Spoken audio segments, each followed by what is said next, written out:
Le nombre de vaccins obligatoires en France passera dès 2018 de 3 à 11 vaccins. C'est ce qu'a annoncé Agnès Buzyn, ministre de la Santé. Lors d'une interview à RTL le 5 juillet 2017, Agnès Buzyn a dit « Il y a des morts inutiles aujourd'hui. C'est inadmissible que des jeunes de moins de 25 ans meurent de méningite ou de rougeole dans notre pays. Ce sera la responsabilité des pouvoirs publics de communiquer cela aux Français. » Pourtant, selon la santé publique, seulement 10 décès suite à la rougeole ont été enregistrés depuis 2008. Par contre, selon les chiffres de l'INSEE et ceux de l'ANSM, le tabac est responsable de 78 000 décès chaque année et pour l'alcool de 49 000 décès. Ainsi, l'exigence de rendre la vaccination obligatoire, justifiée par la protection de la population, semble totalement disproportionnée.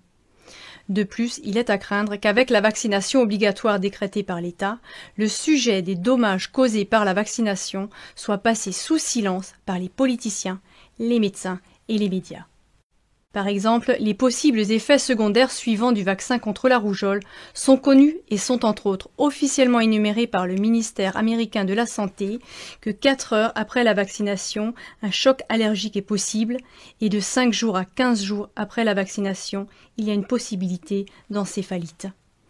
Dans la notice du vaccin ROR contre la rougeole, les oreillons et la rubéole de Merck et compagnie, les effets secondaires suivants sont énumérés comme indésirables mais possibles. L'encéphalite, les convulsions et les symptômes d'autisme. Dans notre émission du 21 juin 2015, nous avions relaté les effets secondaires connus qui peuvent apparaître suite à la vaccination avec le vaccin Inforix-Hexa. Il s'agit entre autres d'hémorragie, d'autisme et même de choc allergique. 36 cas de décès infantiles ont même été rapportés suite à la vaccination avec Inforix-Hexa. La question qui se pose est de savoir si l'élargissement des vaccins obligatoires sert vraiment à la protection de la santé comme prétendu de prime abord, ou si les intérêts de la vaccination obligatoire se trouvent entièrement ailleurs. À ce sujet, le médecin Patrick Chan s'exprime ainsi. Ce que ça va surtout rapporter, c'est beaucoup d'argent à ces laboratoires. Parce qu'ils vont mettre tout dans un seul vaccin qui va coûter très cher. Cela a même été confirmé par la ministre de la Santé, Agnès Buzyn, qui a reconnu dans le journal Le Parisien que les industriels allaient gagner de l'argent avec cette mesure. Le rapport sur la vaccination, établi en 2016 à l'initiative de l'ancienne ministre de la Santé, estime que l'élargissement de l'obligation vaccinale apporterait entre 110 à 120 millions d'euros par an à l'industrie pharmaceutique.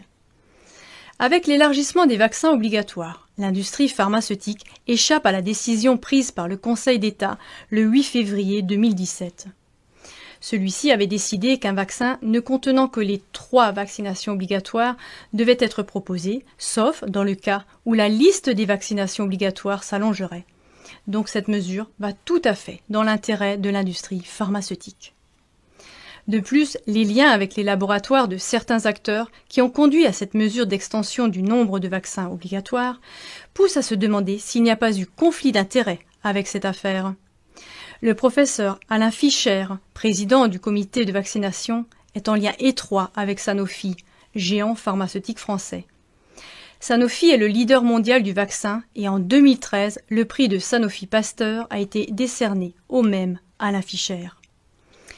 Agnès Buzyn était de 2009 à 2011 au conseil d'administration de 2 groupes pharmaceutiques très impliqués dans les vaccins, Novartis et Bristol Myers Squibb. Quant à Emmanuel Macron, nouveau président de la République, il est très proche du président de Sanofi, Serge Weinberg. Compte tenu de tels faits et de ces conflits d'intérêts, la santé de la population est évidemment utilisée comme prétexte pour l'introduction de la vaccination obligatoire pour ainsi servir les intérêts de l'industrie pharmaceutique, des lobbyistes et d'autres qui en tirent bénéfice. Bonjour. Alerte info vaccin, non, ouais, trêve de plaisanterie. En fait, là j'étais en train de naviguer sur Facebook et j'ai trouvé ce site donc d'information qui met en garde effectivement contre les 11 vaccins, mais surtout qui nous donne des clés. Parce qu'il faut savoir que oui, effectivement, nous avons droit de refuser. Même s'il y a une loi qui oblige, en fait, il y a tout un tas d'articles et tout un tas de conventions qui nous permettent de protéger notre corps et d'en être le libre arbitre et décisionnaire.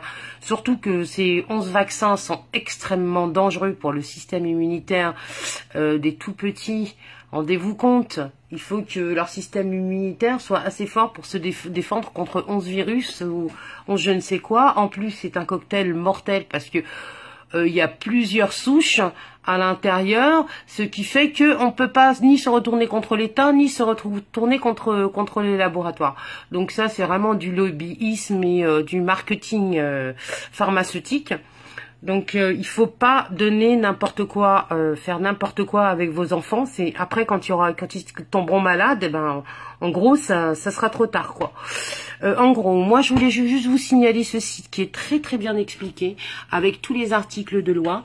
Donc notamment tous les articles de loi, auxquels vous pouvez faire appel. Il faut savoir que vous pouvez refuser et vous avez le droit de refuser. Surtout ne cédez pas à la pression médiatique parce que ce qu'ils veulent c'est qu'on vaccine obligatoirement nos enfants. Donc tous ceux qui ont des tout petits, sachez que vous n'êtes pas seuls.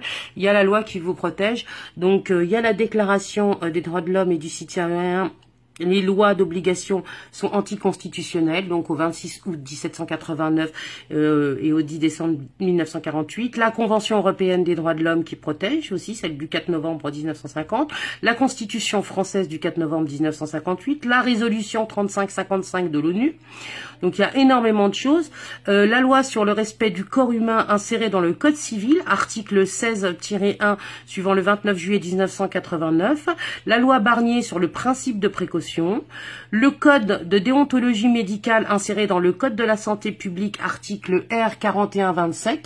Donc il y en a tout plein des comme ça, donc auxquels vous pouvez faire appel. Donc vous avez le droit de refuser. Moi je vous invite à vous rendre sur ce site.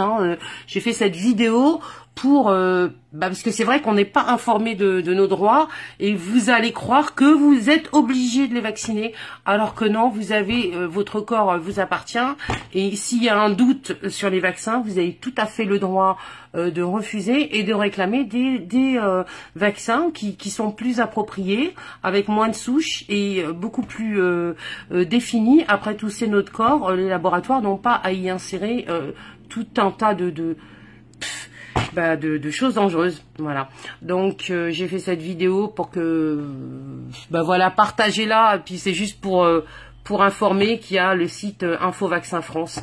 Voilà, merci à ceux qui ont fait le travail, qui ont fait ce site-là pour nous informer. Voilà, partagez dans vos réseaux parce que souvent, les parents sont pas au courant et écoutent les médias et surtout là, il faut pas écouter. Il faut vraiment, voilà, vous êtes protégés et par la Constitution européenne et par les droits de l'homme et par l'ONU et par le Code civil et par beaucoup de choses. Vous avez beaucoup de recours, donc venez sur le site Info Vaccin France. Voilà, merci beaucoup, à bientôt sur le globe et n'hésitez pas à faire des pouces et n'hésitez pas à partager la vidéo. Merci beaucoup.